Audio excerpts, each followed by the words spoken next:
Софи Лорен, имя которое звучит как музыка для миллионов поклонников киноискусства. Эта женщина не просто актриса, она легенда, чья жизнь стала настоящей историей о борьбе, любви и триумфе. Пятикратная обладательница престижной награды «Золотой глобус» и первая актриса, получившая «Оскар» за роль не на английском языке, Софи воплотила в себе все, что мы ценим в кинозвездах – талант, красоту, силу духа и невероятную харизму. Этой удивительной женщине уже 90 лет, но она до сих пор остается символом элегантности и стиля.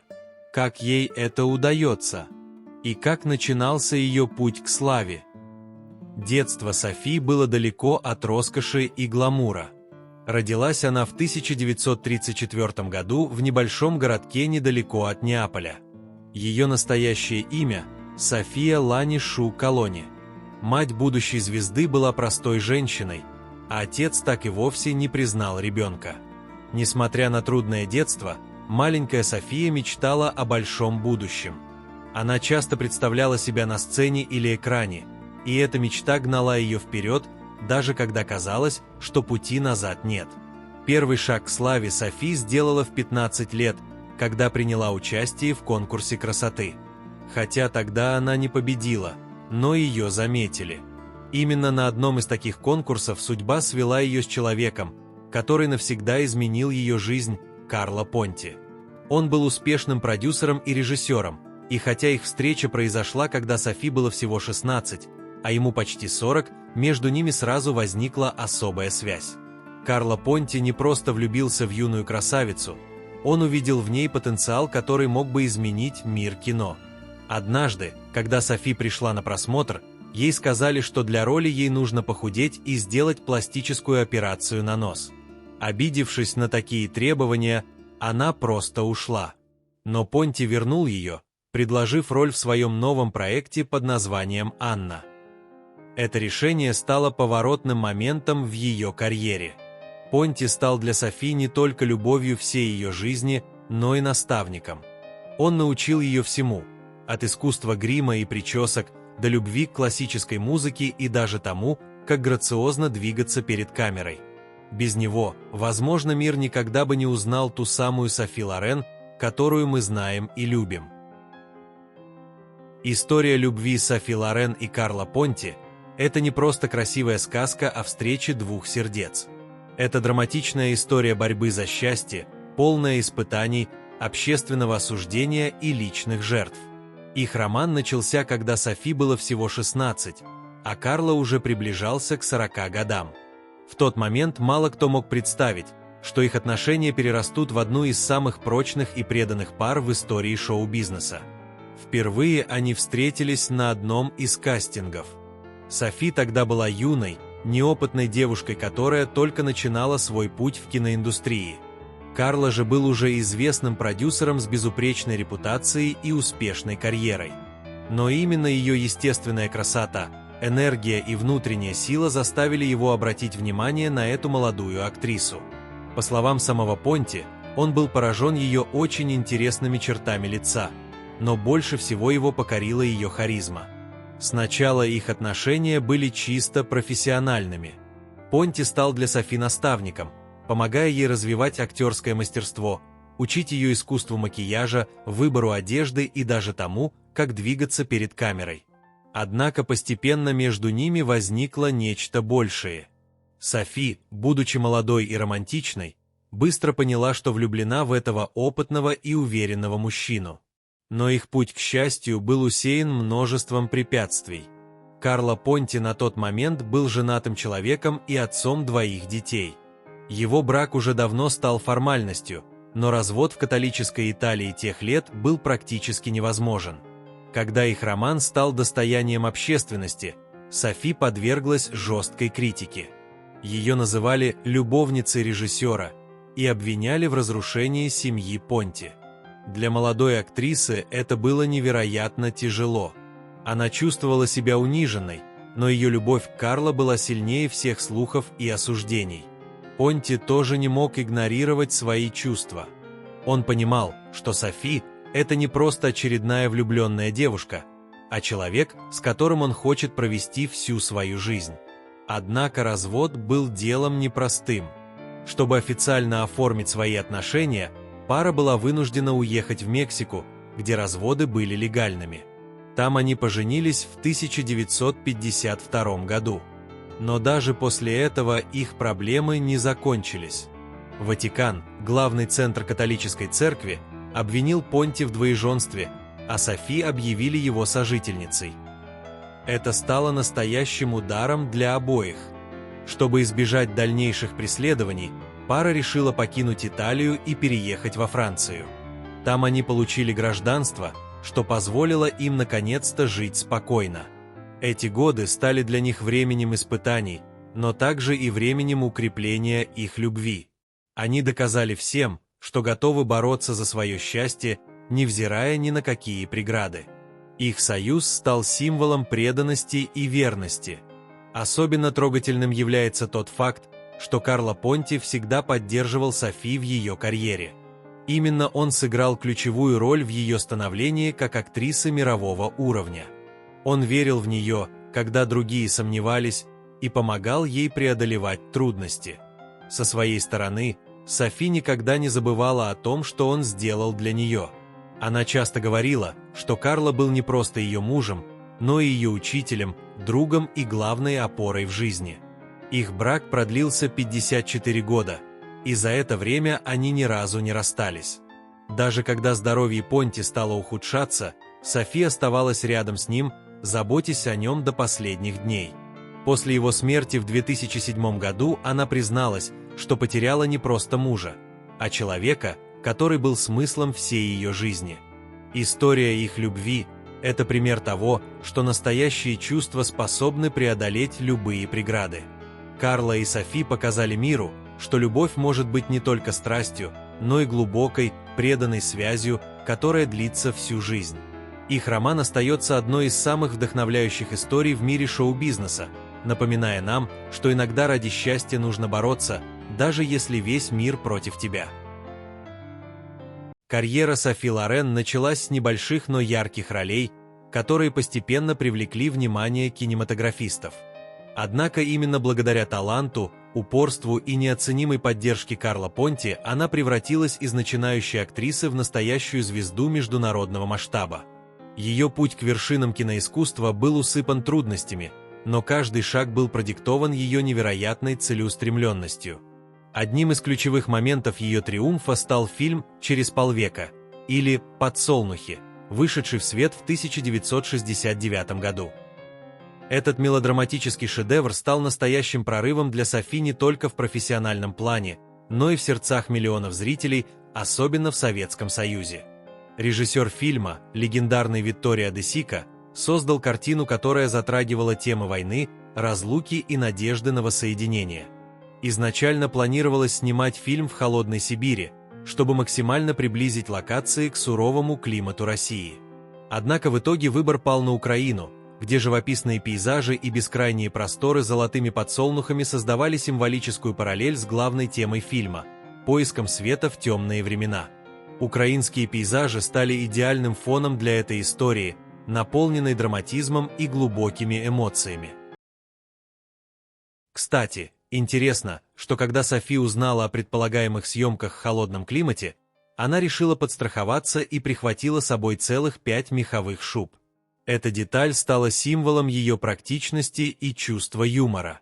Ведь даже в условиях жесткого графика и сложных погодных условий она оставалась собой, элегантной и находчивой. Ее героиня в фильме – простая итальянская девушка Джованна, чья история затрагивала самые болезненные темы того времени – войну, потерю близких, разлуку и надежду на лучшее будущее. Фильм стал настоящим подарком для советских зрителей, которые нашли в нем отражение своих собственных переживаний. Многие зрители плакали вместе с Джованной, видя в ее судьбе отголоски своей жизни. Софи Лорен смогла передать всю глубину человеческих страданий и радостей так, что язык переставал быть барьером. Ее игра была настолько правдивой и эмоциональной, что казалось, будто она говорит с каждым зрителем лично. София Лорен стала одной из немногих иностранных актрис, которым удалось покорить советских людей. В то время, когда доступ к западному искусству был ограничен, Ее фильмы стали настоящим событием. Она стала символом итальянского кино, а ее партнер по многим картинам, обаятельный Марчелло Мастроянни, дополнял ее игру своим уникальным харизматичным стилем. Их дуэт считается одним из величайших в истории мирового кинематографа. Между ними было особое химическое взаимодействие, которое невозможно было не заметить. Ходили слухи о романтических отношениях между Софи и Мастроянни, но сама актриса всегда отрицала их. По ее словам, их связь была исключительно профессиональной. Однако нельзя отрицать, что между ними на экране возникали настоящие искры, которые добавляли их фильмам особую магию. Возможно, именно эта загадочность и делала их дуэт таким притягательным для зрителей. Кроме того, нужно отметить, что фильм «Через полвека» стал не просто художественным успехом, но и культурным феноменом. Он получил множество наград, включая «Золотой глобус», и закрепил за Софи Лорен статус одной из самых влиятельных актрис своего времени. Благодаря этому фильму она стала первой иностранной актрисой, получившей «Оскар» за роль не на английском языке. Это достижение стало важной вехой не только в ее карьере, но и в истории мирового кино. Вот так, шаг за шагом, Софи Лорен превратилась из скромной девушки из Неаполя в икону мирового кинематографа.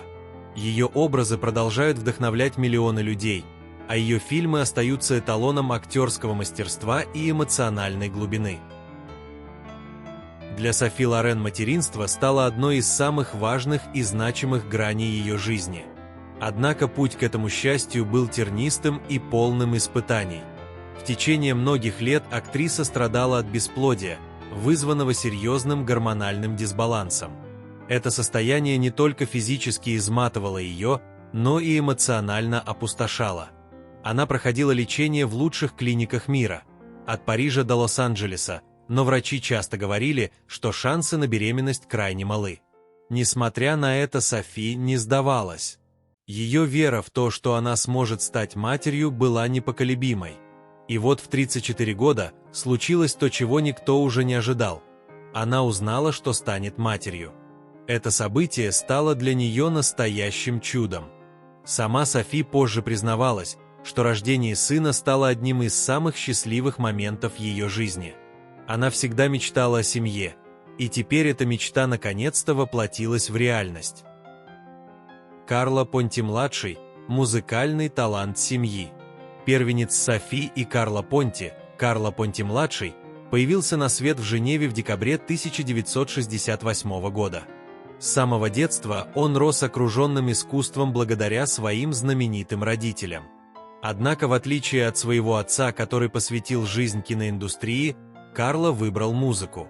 Сегодня он известный дирижер, который сотрудничал с такими легендами, как Джон Уильямс, композитор таких культовых фильмов, как «Индиана Джонс» и Зубин Мета, дирижер, прославившийся своей работой с оркестром Лос-Анджелеса. Его карьера развивалась между США, Австрией и другими странами, где он получил высшее музыкальное образование. Он учился в престижной Венской высшей школе музыки, которая считается одной из лучших консерваторий мира. Сейчас Карло Понти-младшему 56 лет, и его личная жизнь тоже сложилась счастливо. Интересно, что свою любовь всей жизни он нашел в самое неожиданное время и в самом необычном месте – в социальных сетях. Однажды, просматривая фотографии, он случайно наткнулся на снимок молодой женщины. Ее красота и естественность сразу же очаровали его. А когда она увидела, что ее фотографию лайкнул известный дирижер, она ответила ему на родном языке карло-итальянском. Этот момент стал началом их романа. Его избранницей стала Мариам Шарманашвили, талантливая грузинка, работающая тренером по фитнесу. На момент их знакомства у Мариам уже был сын от предыдущих отношений, но это никак не помешало их чувствам. Их история любви – пример того, как современные технологии могут объединить людей, даже если они находятся на разных концах света. София Лорен, будучи бабушкой, одобрила выбор сына и даже лично встретилась с Мариам. По словам СМИ, невестка произвела на актрису очень хорошее впечатление. Более того, Мариам удостоилась чести присутствовать на семейном торжестве по случаю 90-летия Софи. После этого Карло Понти-младший опубликовал в социальных сетях трогательные совместные фотографии, где запечатлел своих самых любимых женщин, маму и молодую жену. Эдуардо Понти – продолжатель семейной традиции. Второй сын Софи Лорен, Эдуардо Понти, родился в январе 1973 года. В отличие от старшего брата, Эдуардо решил пойти по стопам своих родителей и связать свою жизнь с киноиндустрией. Сегодня он успешный режиссер, продюсер и сценарист, который помогает начинающим актерам и кинематографистам найти свое место в мире кино. Его творческий путь начался еще в юном возрасте, когда родители записали его на различные дополнительные занятия, от актерского мастерства до литературного творчества. Позже он получил степень бакалавра по английскому языку и искусству, а затем магистра в области режиссуры и производства фильмов. Эдуардо свободно говорит на 3 языках, что делает его универсальным специалистом в международной киноиндустрии. Личная жизнь Эдуардо тоже сложилась успешно. Он женат на актрисе Саше Александр, которая на самом деле является сербско-американкой по происхождению. Ее настоящее имя – Сюзанна, но она взяла псевдоним для карьеры в Голливуде. Их свадьба состоялась в августе 2007 года, и с тех пор они остаются верными партнерами. У пары 2 детей – дочь Лючия София, рожденная в 2006 году, и сын Леонардо Фортунато, появившийся на свет в 2010. Оба ребенка продолжают семейную традицию творчества, что делает их историю еще более вдохновляющей. Для Софи Лорен семья всегда была главной ценностью. Несмотря на сложности, которые она пережила на пути к материнству, ее любовь к детям и внукам остается неизменной. Сейчас, в свои 90 лет, Софи живет в особняке на берегу Женевского озера, а ее сыновья с семьями обосновались в Америке. Хотя они общаются в основном через видеосвязь, актриса всегда поддерживает тесную связь с детьми и внуками. Сегодня Софи Лорен – это не просто актриса. Она живая легенда, чья жизнь и карьера стали настоящим источником вдохновения для миллионов людей по всему миру. В свои 90 лет она остается символом стойкости, элегантности и внутренней силы. Ее имя ассоциируется не только с великолепными ролями в кино, но и с удивительной способностью сохранять достоинство и грацию даже в самые сложные моменты жизни. Однако современная жизнь Софи не лишена грусти. После смерти ее любимого мужа Карло Понти в 2007 году от тяжелого заболевания легких она осталась одна. Их брак длился 54 года, и его утрата стала для нее глубокой раной. «Я потеряла не просто мужа, я потеряла смысл всей своей жизни», призналась однажды Софи в одном из интервью. Несмотря на боль утраты, она нашла в себе силы продолжать жить, опираясь на воспоминания о их совместных годах и любви, которая пережила все испытания. Ее сыновья, Карло Понти-младший и Эдуардо Понти, живут в Америке со своими семьями, а Софи предпочитает проводить время в своем особняке на берегу Женевского озера в Швейцарии. Этот дом стал ее убежищем, местом, где она может наслаждаться спокойствием и красотой природы. Общение с семьей происходит в основном через видеосвязь, что, конечно, не может заменить живых встреч. Но Софи старается поддерживать тесную связь с детьми и внуками, несмотря на расстояние. «Я скучаю по ним каждую минуту», — говорит она, «но знаю, что они счастливы, а это самое главное». Несмотря на одиночество, Софи продолжает радовать поклонников своим появлением на публике. Она редко, но все же появляется на красных дорожках, где ее встречают бурными овациями. Ее стиль и грация даже в таком почтенном возрасте продолжают вызывать восхищение. Интересно, что Софи никогда не следовала модным трендам, создавая свой собственный неповторимый образ. Ее секрет прост – «Я всегда была собой». Это единственное, что действительно важно. Последний раз она снялась в кино в 2020 году в фильме «Вся жизнь впереди», который посвятила своей матери. Этот фильм стал настоящим подарком для поклонников, ведь в нем Софи блестяще исполнила главную роль – женщину, которая заботится о маленьком мальчике-беженце. Роль требовала огромной эмоциональной отдачи, И Софи справилась с ней великолепно, доказав, что ее талант не угасает с годами. Критики отметили, что в ее игре чувствуется глубокая мудрость и жизненный опыт, которые делают ее героиню невероятно правдоподобной и трогательной. Через 2 года вышел документальный фильм «София Лорен. Любить и жить», который позволил зрителям заглянуть в ее личный мир.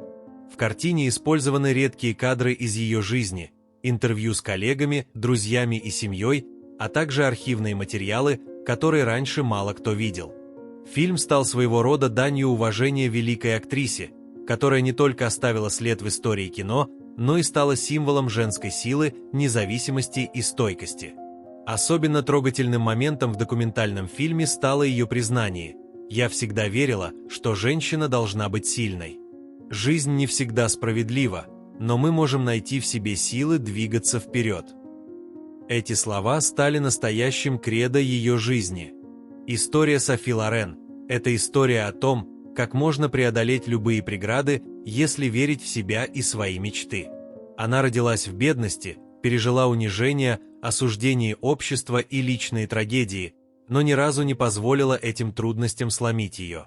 Она боролась за свою карьеру, за свою семью и за свою любовь, несмотря на все препятствия.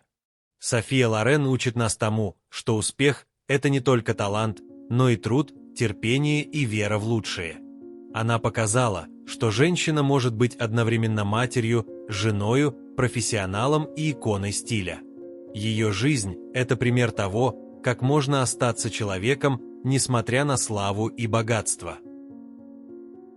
Софи Лорен – это не просто актриса, это культурный феномен. Ее образы стали эталоном красоты и женственности для нескольких поколений. Она всегда была больше, чем просто кинозвезда. Ее имя ассоциируется с Италией, ее культурой, историей и искусством. Софи часто называют последней великой дивой классического Голливуда, и это звание она заслужила сполна. Ее влияние на современных актрис трудно переоценить. Многие знаменитости, такие как Дженнифер Лоуренс, Скарлетт Йоханссон и даже молодые звезды вроде Флоренс Пью, признаются, что черпали вдохновение в ее работах. Софи научила мир, что быть женщиной значит быть сильной, независимой и при этом невероятно женственной.